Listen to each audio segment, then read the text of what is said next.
My husband and I, David, moved from Columbus, Ohio last May. And after that, we felt led to Grand Rapids. And after that, we faced sort of some life-changing and altering, profound things. The first was moving away from family and friends that were family, all of that, and coming here. And the second was my youngest daughter, Lydia, was diagnosed with cerebral palsy in the fall of last year. And then shortly after, weeks apart, my mother was diagnosed with stage 4B uterine cancer. And I felt like I was familiar with God pouring his blessings down, but this was something new, and I didn't know what to do with it. We're in a new place, no family, no friends really to speak of. We didn't know a soul here. And we had been visiting churches. We were fixing up a property in which we were living, and we were visiting churches before we made the move.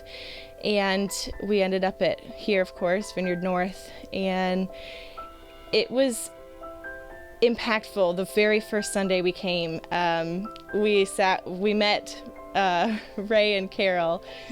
They invited us as Memorial Day weekend, and they invited us over to their house Monday for Memorial Day. So we're with the family, hanging out, these new people in town, our first Sunday here, living here, and we were immediately welcomed with love and care.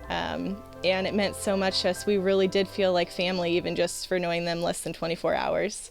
That was our very first experience that really connected with our hearts and made us feel part of the family, the church family, their family, and just the church in general.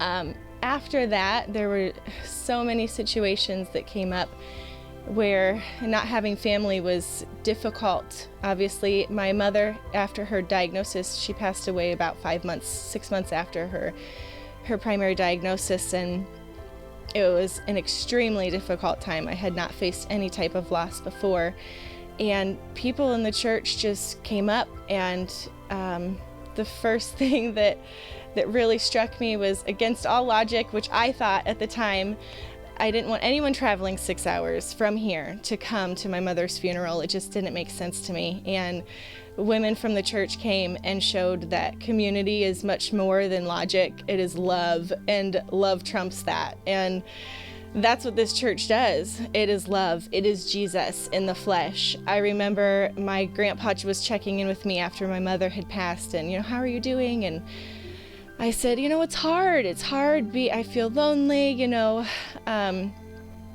he said, what about your church? And I said, the church is great, And he said, I know it's hard in these times because God doesn't have skin on. And I said, yeah, but he does. He does. He has skin on, and he has his skin on in this church. And that is what drew us here. That's what made this church stand out above any other. And it's the people, and the people living out of the overflow that Jesus gives them. It's not their overflow in their nature, in their selves, and their power, and their might. It's his, and it's his overflow that comes out in them, that pours over us.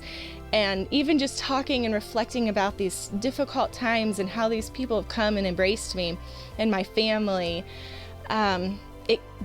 I feel this bubbling inside, this overflow, because I feel so weak and weary at times, and I feel, where can I get strength? And yes, I know the Lord gives that, but where does it come from? And it comes from all these other people coming in, surrounding, loving like Jesus did, being Jesus, having God in skin here in Grand Rapids, and just loving in a way that then brings me overflow, where I can pour out and become more of what he has planned and desired for me.